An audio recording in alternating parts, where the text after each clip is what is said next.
유명한 작곡가 핸델은 오랫동안 영국 왕실의 총애를 받으면서 부귀와 영화를 누렸습니다. 그러다가 50살이 넘어서면서 그에게 위기가 찾아왔습니다. 작곡에 대한 창의력이 바닥이 나버리고 연주에는 개최하는 것마다 실패를 하고 대중들로부터 외면을 당하기 시작하였습니다. 런던 시가지에는 핸델은 이제 끝이 났다라는 비평가들의 기사가 나돌았습니다. 그의 경제 상태는 바닥이 나고 그 충격으로 큰 병까지 얻게 되었습니다. 어느 날 핸델은 산책을 하다가 교회 종탑을 바라보면서 땅바닥에 주저앉았습니다. 하나님, 어찌하여 저를 사람들에게서 버림을 받게 하셨나이까? 슬픔의 탄식을 지었습니다. 그날 밤늦게 집에 돌아와 보니 작은 소포 하나가 자기 책상 위에 올려져 있었습니다.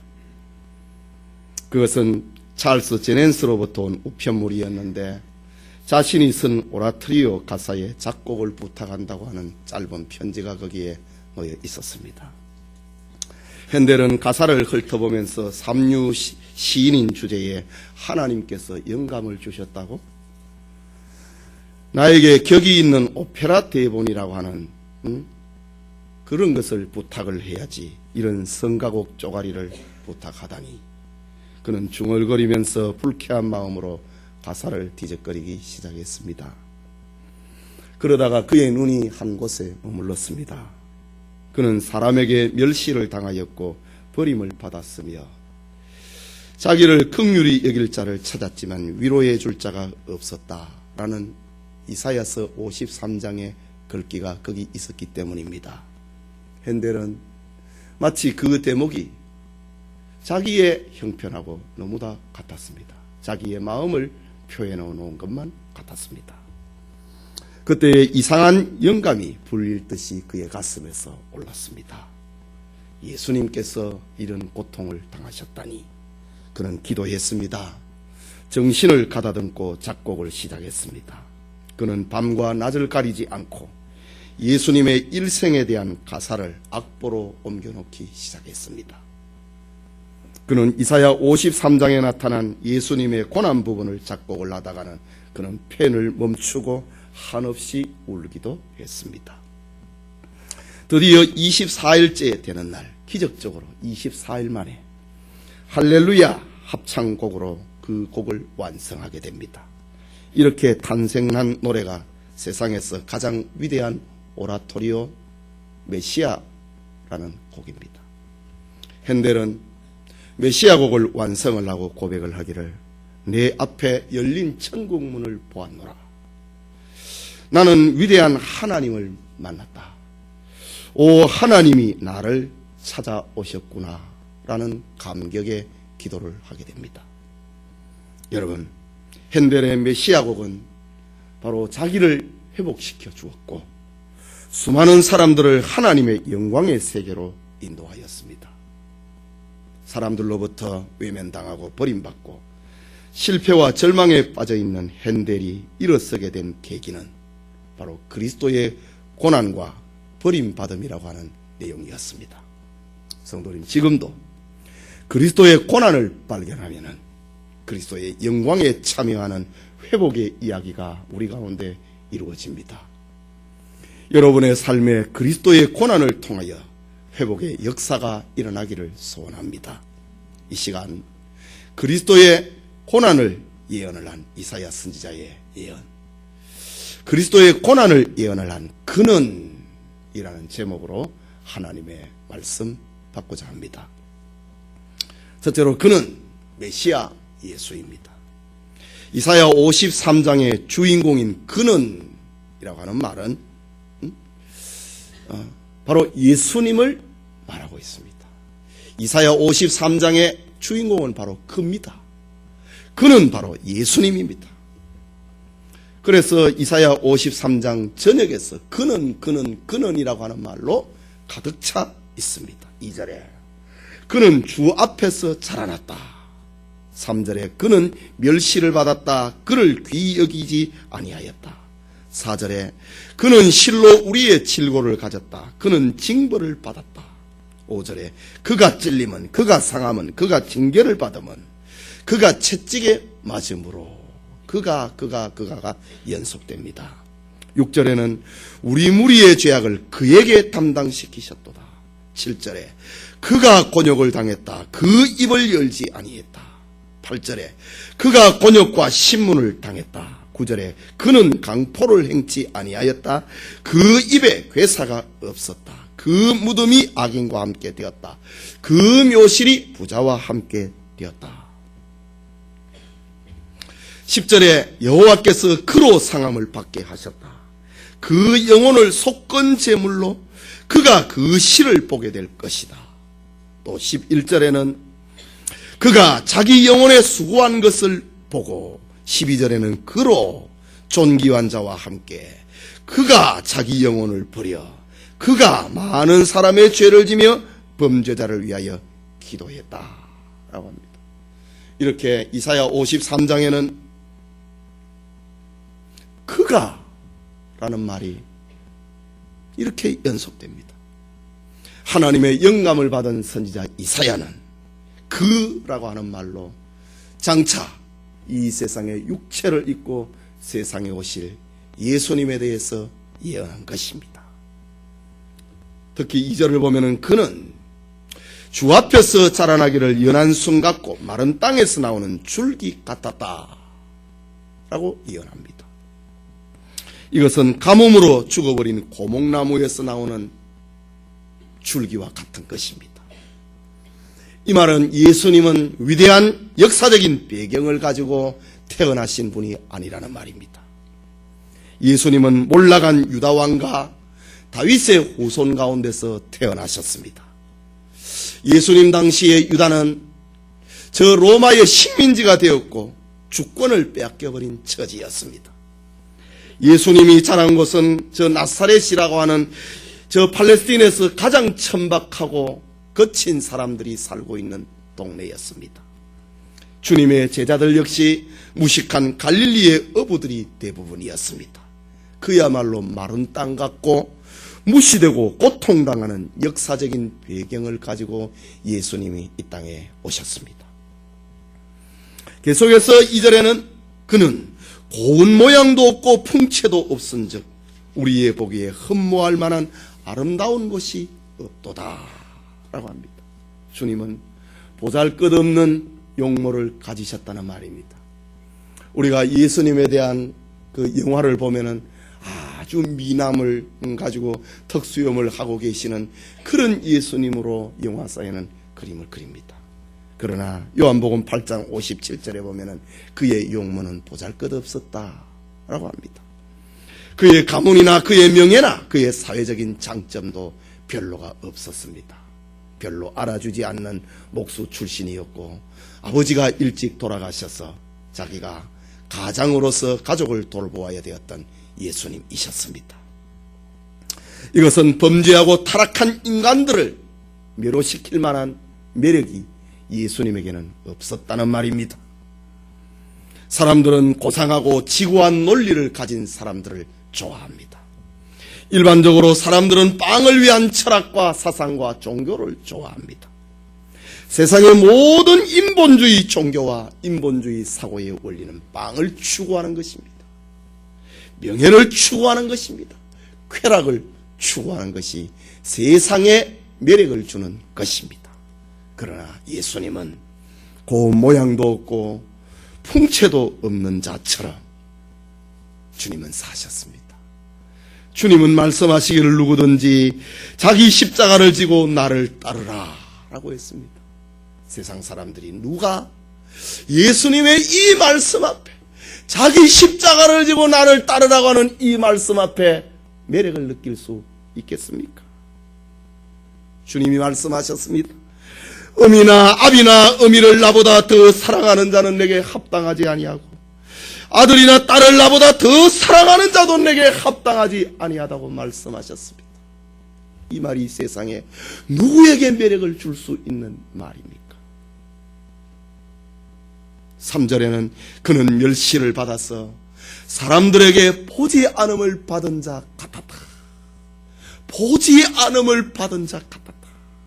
여기 보지 않음을 받은 자라고 하는 것은 범죄자 취급을 하는 걸 말합니다.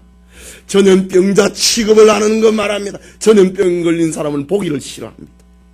실패자 취급을 당하는 것을 말합니다. 누가 실패자를 좋아하고 친구가 되어주려고 합니까? 주님은 세상에서 보지 않음을 받은 자처럼 되어버렸습니다. 뿐만 아니라 주님을 따라가는 자 역시 범죄자 취급을 당하고 전염병자 취급을 당하고 실패자 취급을 당했습니다. 사도 바울이 저 유럽을 전도하러 갈 때에 사람들이 바울을 향하여서 비방을 하고 핍박을 하는 내용이 무엇이었습니까? 이 사람은 연병이다. 전염병을 퍼뜨리는 사람과 같다. 세상을 어지럽히는 사람이다. 라고 바울을 비방하고 조롱하고 핍박했지요. 예수님은 이 땅에 오셔서 보지 않음을 받은 자 취급을 당하였습니다. 전염병자 취급을 당하고 실패자 취급을 당하고 범죄자 취급을 당하였습니다. 이유는 십자가에 도는 위선자와 탐욕자들에게는 경멸의 대상이 되기 때문입니다. 오직 거지 나사로처럼 하나님의 나라를 귀히 여기는 사람에게만이 예수님은 의미가 있고 가치가 있는 것입니다. 그는 고 모양도 없고 풍채도 없은즉 우리의 보기에도 흠모할 만한 아름다운 것이 없었도다. 주님을 만나기 전에는, 주님을 경험하기 전에는, 주님을 체험하기 전에는 예수님은 풍채도 없고 고운 모양도 없고 우리의 보기에 흠모할 만한 아름다운 것이 없지 않겠습니까? 주님은 이런 고난을 당하셨습니다.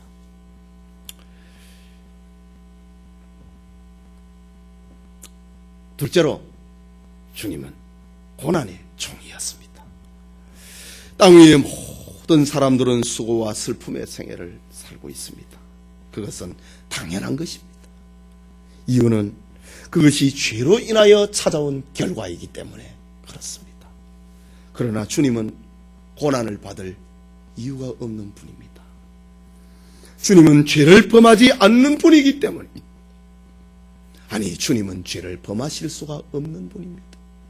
주님은 죄를 알지 못하는 분이십니다. 그런데 그의 무덤이 악인의 무덤과 함께 되었고 죄인의 무덤과 같이 되었습니다. 이유는 우리를 대속하기 위함이었습니다. 그래서 사도 바울은 로마서 4장 25절에 예수는 우리 범죄함을 위하여 내어줌이 되고 또한 우리를 의롭다 하심을 위하여 살아나셨느니라.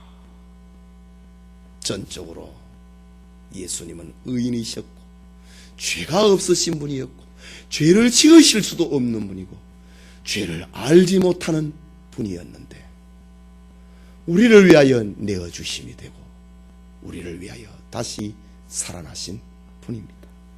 그렇다면 예수님의 고난은 좀 더 구체적으로 어떤 의미를 가지고 있을까? 예수님은 무엇 때문에 이 고난을 당하셨을까? 그 첫째는 예수님의 고난은 우리 대신 받는 고난이었습니다. 본문 4절을 보면은 그는 실로 우리의 질고를 지고 우리의 슬픔을 당하였다. 우리 대신 졌다 이거지요.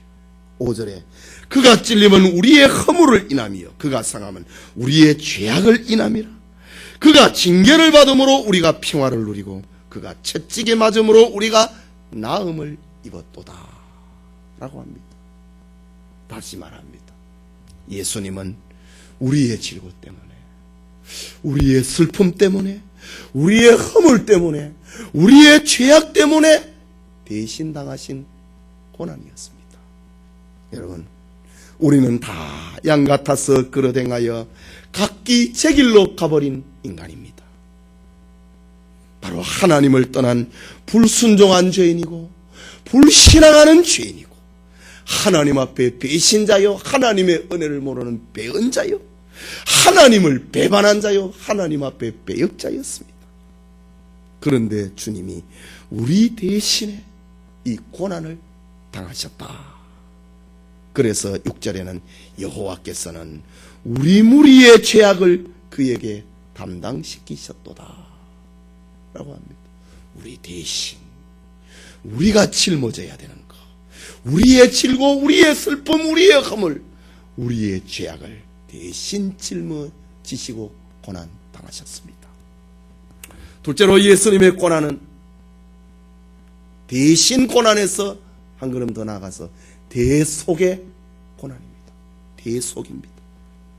5절에 보면은 그가 징계를 받음으로 우리가 평화를 누리고 그가 채찍에 맞음으로 우리가 나음을 입었도다 라고 합니다. 대속의 고난. 대속이라고 하는 것은 소유의 변화를 일으키는 것을 말합니다. 값을 주고 생선을 사고 과일을 사고 쌀을 사면은 소유권이 바뀝니다. 예수님의 고난은 대속의 고난입니다. 소유의 변화를 일으키는 고난입니다. 신분의 변화를 일으키는 고난입니다. 썩어버린 상태의 변화를 일으키는 고난입니다. 주인의 변화를 일으키는 고난입니다. 말하자면 예수님의 고난은 우리의 주인, 우리의 상태, 우리의 신분, 우리의 소속을 변화시키기 위하여서 주님이 고난당하셨습니다. 우리를 위해서 고난당했다. 그 정도가 아니라 우리의 신분을, 우리의 상태를, 우리의 소속을, 우리의 주인을 바꾸어 놓기 위해서 주님이 고난당하신 대속의 고난입니다. 주님의 대속의 고난의 결과 우리는 하나님의 자녀가 되었습니다. 우리는 하나님하고 평화하게 되었습니다. 전에는 원수였는데 예수님의 고난으로 말미암아 하나님하고 화평하게 되었습니다. 예수님의 고난으로 결과로 말미암아 우리는 죄와 사망의 병에서 치료함을 나음을 입게 된 것입니다. 우리를 대속하기 위하여서 우리의 신분을, 우리의 주인을, 우리의 상태를 하나님에게로 돌려놓기 위하여서 주님이 찔렸습니다. 주님이 상하였습니다. 주님이 징계를 받았습니다. 주님이 채찍을 맞았습니다. 주님이 곤욕과 신문, 고문을 당하였습니다. 주님이 도수장으로 끌려가는 양처럼 되었습니다. 마침내 십자가에서 죽으셨습니다. 그래서 디도서 2장 14절에는 그가 우리를 대신하여 자신을 주셨다. 마태복음 20장 28절에 자기 목숨을 많은 사람의 대속물로 주려 하심이라. 죄인들의 신분을 바꿔놓기 위해서, 썩어가고 있는 상태를 바꿔놓기 위하여서, 소속을 바꿔놓고 주인을 바꿔놓기 위해서 우리의 주인을 내가 아니라, 우리의 주인이 마귀가 아니라 우리의 주인을 하나님으로 바꾸어 놓기 위해서 주님이 대속의 죽음을 죽으셨습니다. 셋째로 그의 고난은 침묵의 고난이었습니다. 7절 말씀을 보면은 그가 곤욕을 당하여 괴로울 때에도 그 입을 열지 아니하였으며 마치 도수장으로 끌려가는 어린 양과 틀 깎는 자 앞에 잠잠한 양같이 그 입을 열지 아니하였도다 라고 합니다. 여러분, 예수님이 왜 침묵하셨다고 생각하십니까? 예수님이 헤롯의 신문을 받을 때에 침묵하셨습니다. 예수님이 산헤드린 공회의 신문을 받을 때 침묵하셨습니다. 예수님이 빌라도의 신문을 받을 때 침묵하셨습니다. 예수님이 왜 침묵하셨는가? 너희가 이럴 수 있느냐? 내가 너희의 주인이다. 내가 창조자다. 화를 내거나 공의를 발동하지 아니하시고, 주님이 왜 신문석 앞에서, 재판석 앞에서 아무 말 안 하셨을까? 침묵하셨을까? 오늘 성경에 있는 말씀처럼 곤욕을 당하여 괴로울 때에도 그 입을 열지 아니하였으며, 마치 도수장으로 끌려가는 어린 양과 틀 깎는 자 앞에 잠잠한 양같이 그 입을 열지 아니하였도다. 양은 틀 깎는 철이 되면은 그 털을 깎아주지 아니하면 벌레가 일어서 가려워서 못 견딥니다. 그래서 양은 틀 깎는 철이 되면 털을 깎아주면 시원하게 그렇게 좋아합니다. 잠잠하다 이 말입니다. 예수님은 마치 양이 틀 깎는 자 앞에서 잠잠했던 것처럼 그 엄청난 고난을 받으시면서도 아무 말씀 안 하셨다. 예수님의 침묵은 선지자적인 침묵이었습니다. 예수님은 앞을 내다보셨습니다. 미래를 보셨습니다. 예수님의 십자가 고난 그 다음에 찾아오는 영광을 보셨기 때문에 그는 고난에서 침묵할 수 있었던 것입니다. 여러분, 미래가 없을 때 어려움은 배가 됩니다. 내 앞길이 보이지 아니할 때에 배고픈 것은 평소 배고픈 것보다 더 배고파집니다. 호주머니에 돈이 다 떨어지고 집에 돈이 없을 때에 배고파 보십시오. 이전에 배고픈 것보다 10배나 더 배고파집니다. 그러나 앞을 내다볼 때 환한 미래가 있을 때에는 고난을 이겨낼 수가 있습니다. 예수님의 침묵은 선지자적인 침묵이었습니다. 그래서 히브리서 12장 2절에 기록을 하기를, 저는 그 앞에 있는 즐거움을 위하여 십자가를 참으사 부끄러움을 개의치 아니하시더니 하나님의 보좌 우편에 앉으셨느니라. 그 앞에 있는 즐거움을 봤다 이거지.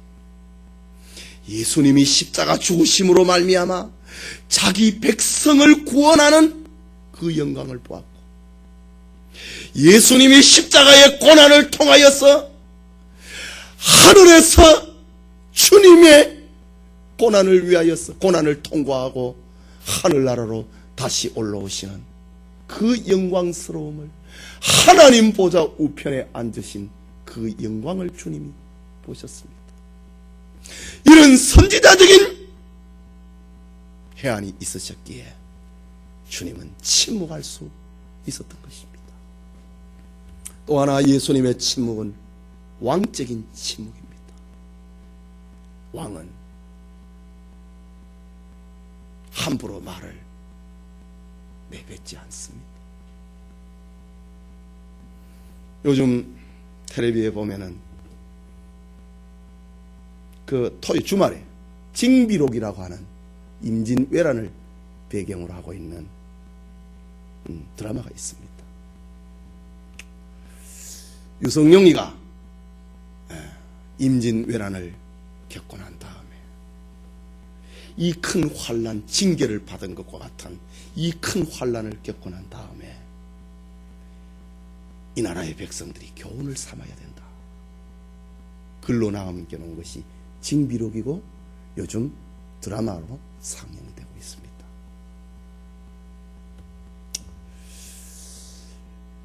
어느 날 임금이 수군을 없애버려야 된다. 나라에 국고가 다 말라버리고, 네. 군인들한테 월급을 못 주고 밥을 먹여주니 수군 폐지론이 주장이 되고 말았습니다. 거기에 앞장선 사람이 선조 임금 자신입니다. 그런데 나중에 알고 보니까 수군은 폐지되면 안 된다는 것을 알게 됩니다. 그때 영의정인 이 사내가 임금에게 따끔하게 한마디 합니다. 신하들은 수군을 폐지해도 된다, 이런 말을 해도 되지만 임금은 그런 말을 함부로 뱉으면 안 되는 겁니다. 이 사내가 선조를 교육을 합니다. 어렸을 때의 스승이었거든요. 교육을 합니다. 일반 성도, 일반 사람들은 수군을 없애야 된다, 성곽 쌓는 것을 없애야 된다, 이렇게 말을 할 수 있지만은 임금은 말을 함부로 하면 안 됩니다. 선조의 얼굴이 파랗게 되고 왕상이 용상에 앉아있는 선조의 손이 벌벌벌벌 떨리는 모습입니다. 여러분, 왕은 말을 함부로 맺으면 안 되는 것입니다. 오늘 예수님의 침묵이라고 했습니다. 예수님의 침묵은 왕의 침묵입니다. 왕이 조그만한 신하들 앞에서 고통스럽다, 아프다, 그런 말 안 합니다. 예수님 자신이 왕이요, 만왕의 왕이요, 만유의 주가 되십니다. 그러나 예수님은 내 나라는 이 세상에 속한 것이 아니라고 하셨습니다. 주님은 진정 우주와 피조세계의 왕이셨습니다. 왕이신 주님이시기에 말씀하시기를 내가 곧 길이요 진리요 생명이니 나로 말미암지 않고는 아버지께로 올 자가 없느니라 라고 하셨습니다. 예수님의 침묵은 왕의 침묵이었습니다. 또 하나 예수님의 침묵은 제사장적 침묵입니다. 제사장은 죄인을 대신해서 제물을 번제단에 올려놓고 말없이 하나님의 응답을 기다립니다. 바로 십자가상에 주님은 자신이 하나님께 드리는 제물이 되어서 그 위에 올려지고 하나님의 응답을 기다렸던 것입니다. 제물은 죽어야 제물이 됩니다. 죽어야 온전한 제물이 됩니다. 죽은 제물은 말이 없습니다. 예수님이 헤로당 앞에서 엄살 부리지 않았습니다. 산헤드린 권력의 공회의 권력 앞에서 주님은 담대하셨습니다. 네가 그리스도냐? 내가 그렇다. 그 말씀 외에는 한 말씀도 하시지 아니하셨더라. 세계의 권력 빌라도 총독 앞에서도 예수님께서는 아무 말씀도 하시지 않았습니다. 네가 왕이냐? 내가 그렇다. 그 말씀 외에는 한 말씀도 하시지 않더라. 그러나 주님의 침묵은 너무 큰 고난이었습니다. 주님은 자신을 알지도 못하는 사람을 위하여서, 자기를 알지 못하는 사람을 위하여서 주님은 침묵의 제물이 되셨습니다. 여러분, 말을 해야 될 자리에서 말을 하지 아니하고, 누명을 벗어야 될 자리에서 누명을 벗지 아니하고, 억울함을 벗어야 될 자리에서 억울함을 벗지 아니하고 침묵하는 것, 그것보다 더 큰 고난이 어디에 있겠습니까?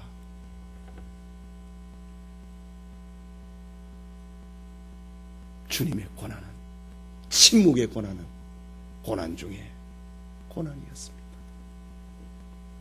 주님은 말을 할 줄 알면서도 깨닫지 못하는 사람들을 위하여서 말을 못하고 벙어리가 되신 고난을 받으셨습니다.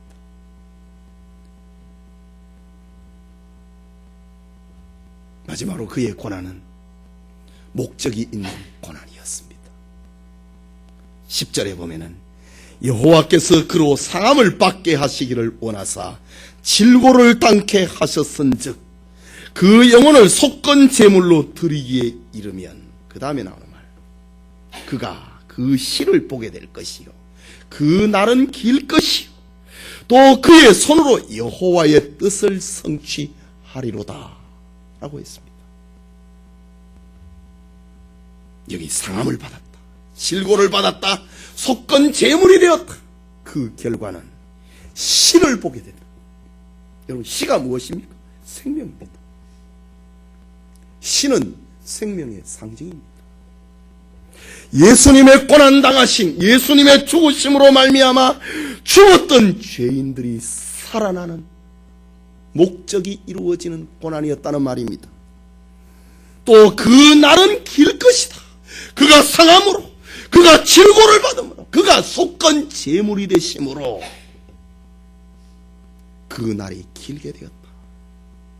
예수님으로 말미암아 얻게 되는 성도들의 영생을 말하고 있는 것입니다. 예수님이 상하시고, 예수님이 질고를 받으시고, 예수님이 속건 제물이 되어주신 목적은 우리의 영생을 위함이다 라는 말입니다. 그리고 또 하나는 그 손으로 하나님의 뜻을 성취하리로다. 예수님이 상하였다, 예수님이 질고를 받았다, 예수님이 속건 제물이 되었다. 이유는, 목적이 무엇인가? 하나님의 뜻을 이루기 위함이었다. 예수님으로 얻게 되는 부활의 영광입니다. 죽음을 통하여서 얻게 되는 부활의 영광입니다. 하늘의 씨앗이 죽으면 많은 열매를 맺는 것, 부활의 영광을 두고 하는 말입니다. 그래서 바울은 로마서 4장 25절에 기록을 하기를, 예수는 우리 범죄함을 위하여 내어줌이 되고 또한 우리를 의롭다 하심을 위하여 살아나셨느니라 라고 했습니다. 목적이 있는 고난이었다는 겁니다. 주님의 고난은 바로 하나님의 뜻을 이루는 목적 있는 고난이었습니다. 성도 여러분, 사람들 가운데 그 누구도 그 아무도 죄인된 사람을 위하여 대신 고난을 당하거나 대속의 고난을 감당할 자가 없습니다. 누가 우리의 신분을, 누가 우리의 상태를, 누가 우리의 죄인, 주인을 바꾸기 위해서 죽을 수 있는 자 있겠습니까? 사람 가운데 그 누구도 도수장으로 끌려가면서 침묵하신 고난을 당한 이가 없습니다. 그 누구도 죄와 사망의 법에서 죄인을 구원할 하는 목적 있는 고난 당할 자가 아무도 없습니다. 이유는 죄인이 죄인을 구원할 수 없기 때문에 그렇습니다. 주님은 자기 목숨을 많은 사람의 대속물로 주기 위하여서 그 얼굴이 타인보다 상하였다고 합니다. 많은 사람의 대속물을 주기 위하여서 그 몸이 찔렸습니다. 상하였습니다. 징계를 받았습니다. 채찍에 맞았습니다. 곤욕과 신문을 당하였습니다. 끌려갔습니다. 마침내 산자의 땅에서 끊어지고 말았습니다. 이 위대한 사실을 가리켜서 사도 요한은 하나님이 세상을 이처럼 사랑하사 독생자를 주셨으니 라고 했습니다. 사랑은 여기 있으니 우리가 하나님을 사랑한 것이 아니요 오직 하나님이 우리를 사랑하사 우리 죄를 위하여 화목제로 그 아들을 보내셨음이라. 요한은 이렇게 노래하고 있습니다. 예수 그리스도의 고난은 하나님이 정하신 죄인을 향한 최고의 사랑이요, 최선의 사랑이요, 최종의 사랑이요, 사랑의 전부인 것입니다. 유명한 저작가 델리치는 이사야 53장을 주석을 하면서 이런 말을 했습니다. 이것은 이사야 선지자가 구약 700년경에 활동을 했던 이사야 선지자가 신약 복음서의 저자들과 함께 십자가 아래서 그린 그림이다 라는 말을 주석가 델리치는 남겼습니다. 700년 전의 사람들이 예수님의 제자들과 함께 십자가 밑에서 그린 그림이 아닌가, 델리치는 그렇게 말했습니다. 예배드리는 성도님, 우리는 고난절이 되면은 자칫 그리스도의 고난의 참상만을 생각을 하고 감상적인 눈물을 흘리게 됩니다. 이제 우리는 값싼 동정의 눈물, 감상적인 눈물의 차원을 넘어서서 그리스도의 고난이 우리의 신앙의 도전으로, 우리의 삶에, 우리의 생활에 도전으로 다가와야 할 것입니다.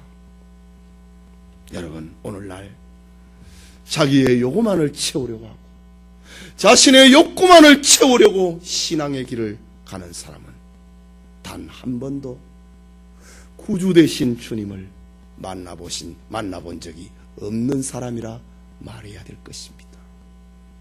이유는 자기의 요구를 채워주는 사람에게 자기의 욕구를 채워주는 그런 식으로는 주님을 바로 볼 수가 없고, 그런 자를 하나님은 상대해 주지 않기 때문입니다.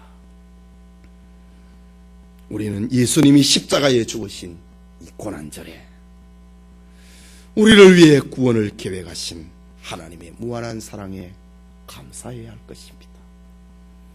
내 죄를 짊어지신 예수 그리스도의 고난의 은혜에 헌신과 충성을 다짐해야 할 것입니다.